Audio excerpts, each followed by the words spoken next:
Hello, we're back, and this is Insight. And we're here to talk about the STEM middle school and other STEM activities that's already in place in the middle school and high schools here in Okaloosa County. And joining us, we have Montel and DeAndre. And would you do a big favor and tell the audience, DeAndre, a little bit about yourself? Well, I'm 11 years old. I go to Blue Water Elementary School, and when I grow up, I want to be an engineer, and I want to design cars. That sounds exciting. So what do you usually do, like on the weekends, just for fun? I just sometimes I go to my friend's house, and I just go places with my family and stuff. Well, that's good. You're a family man. That's awesome. You want a family man who wants to be an engineer. That's great. And I can't wait to see some of your car designs in the future. Montel, tell us about yourself.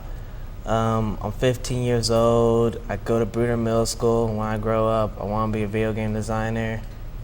Oh, that sounds like fun. Have you had any ideas on what you want to create? I really want to create this kind of video game where it has to do a history, like Indians versus the old time people. It was it's gonna be really cool.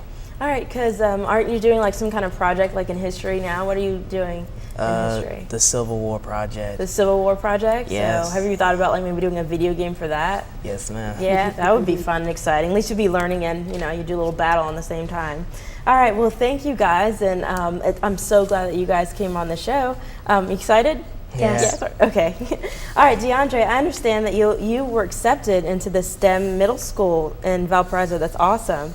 And I'd like to congratulate you for that, because I heard, it's very hard, like we were discussing earlier, the requirements you have to get into the school. So that's awesome. Congratulations. And can you do me a favor and tell us a little bit about the admission process? Do you know what you had to do in order to be admitted into the school?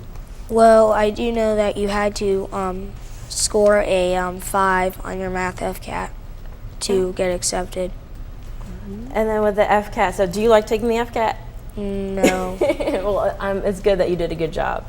And what was your parents' reaction when they found out that you were admitted? They were excited, and they were very happy for me. Oh, they were happy? That's awesome. Do you have a party or something? No. Because if it was a party, I would have crashed and be like, woo woo. All right, and I understand that you actually have a couple of questions to ask Dr. Alexis Tibbetts. Remember what they are? Yes. Okay, go ahead and ask. Well, at STEM, do they have any activities that specifically have to do with cars and engineering? Actually, we do. We are going to have a pretty extensive robotics program, DeAndre, and we're going to do a lot with Tetrix too. The robotics program is designed to make or create almost anything of your choosing. Okay. And robotics has a huge emphasis of the STEM Center because robotics is going to be a big part of our way of life in the future. It's not like George Jetson used to be when we were all young. It's a little bit different from that. But you will have the opportunity to create some different kinds of car designs through your robotics program, very similar to the ideas, not necessarily the Matchbox cars or those kinds of mousetrap cars, but you can do any of that in your creative problem-solving activities or your science fair projects. Okay. And that was interesting you brought up Ideas Club, because Montel, he goes through Bruner Middle School, and he's actually a part of Ideas Club. And and Ideas Club, just to let you guys know, that it's an acronym for Industry, Design, Engineering, and Students. It is an engineering competition for middle school and high school students, and I understand that last year that you came in 3rd place, correct? So I bet you're really excited about that. That's an excellent job. And the primary purpose of the ideas is to expose students to engineering methods and procedures used to develop in technical solutions. And participants will experience firsthand concept development, research, prototype development, test and evaluation, product improvement, and most importantly, the benefits of teamwork. I just love working, with teamwork. I think that's really, really important. And I know, and even in regular schools and classrooms, a lot of teachers incorporate that. And even in the business world, and I'm sure when in the school that you'll be a part of, a lot of things are going to do with teamwork and how to build and with engineering. And I think that you brought your your thing you did for the Ideas Club, right? That you did competing. Can you show our viewers what that you made? It's called a mousetrap car. The rules of the Ideas Club was the wheels couldn't be at least 3 inches tall, and the car at least had to be about, I think, 5 to 6 inches long. It couldn't be any longer.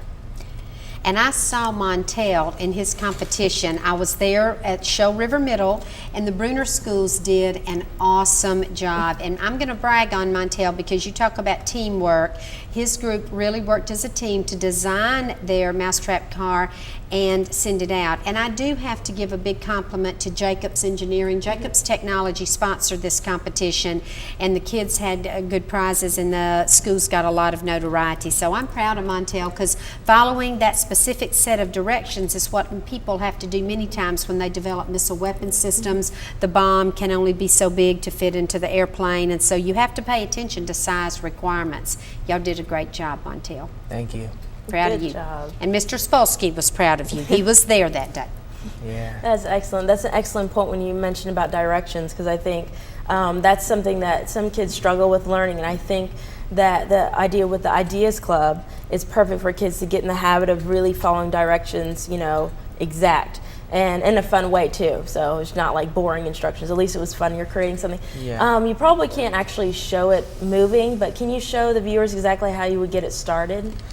It's to this icicle right here. See, what we did was we drilled a hole right there, and this little string right here, you put the little string right there in the hole, and when you wind it up, it'll start moving on its own as soon as it starts spinning. As it winds down, as the string winds down, it stops moving, but it starts moving on that action. Mm-hmm. And there's a lot of physics phenomena associated with that, kinetic energy, and that's important. And your teachers interact a lot on this too. Mm-hmm. Oh, that's good. That's awesome. Thank you for bringing that on the show. And I understand that you actually had a couple of questions yourself to ask Dr. Alexis Tibbetts. Yeah. Is there clubs that I can go to so I can learn how to create video games and stuff? Well, there are a lot of activities in our schools for middle school and high school students. There are video gaming activities at some of our schools. I know they're going to put a slide up in just a couple of minutes about the activities that go on in our middle schools across our county. We have so many clubs, and I do want to take a second here to thank our teachers. Most of these activities are not supplemented. These teachers devote tons of their own personal hours to help students learn about specific things after school. So yes, we do have those, and when you get to Fort Walton Beach High School, Montel, we're talking about implementing some video gaming classes in our county, and there's actually one over at the Okaloosa Applied Technology Center that you can take when you're in the 10th grade. And could you name some of the activities that will be offered at some of the middle and high schools?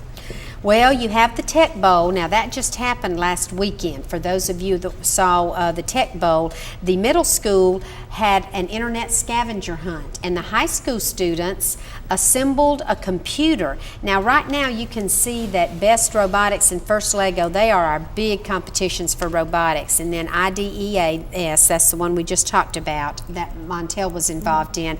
We have all types of academic games and academic teams, Knowledge Masters. Our elementary students, especially in Niceville, have many, many championships in state Knowledge Masters, and then certainly Odyssey of the Mind. That's another team that works together, and I know Davidson Middle School and Bob Sykes just went to state competition in Odyssey of the Mind. Thank you for being on the show, Dr. Tibbetts. You gave a lot of pointers here, and it almost seemed like we didn't even have enough time. There's so much there. Even have more questions to ask, and I'm sure you guys out there, you viewers, have some questions that you would like to ask, and you can feel free to do so. We will answer questions on our website. And I know I learned so much on the STEM and the middle school, as well as some of the activities they will have in the school. And thank you so much, Dr. Tibbetts, for coming on the show. Thank you for having me. Oh, no problem. Thank you. And we appreciate what you're doing in the community too. You're doing a lot for our schools, and I know you really truly care about the kids, and we appreciate you. And I thank you all for joining us here. Learning about Insight and as well as the STEM program. And if you want to learn more, remember to go to facebook.com/STEM www.insighttelevision.com and like us, or you can go to www.insighttelevision.org. We appreciate you coming here and watching us here and listening more about the STEM program, and I hope to see you next time here on Insight.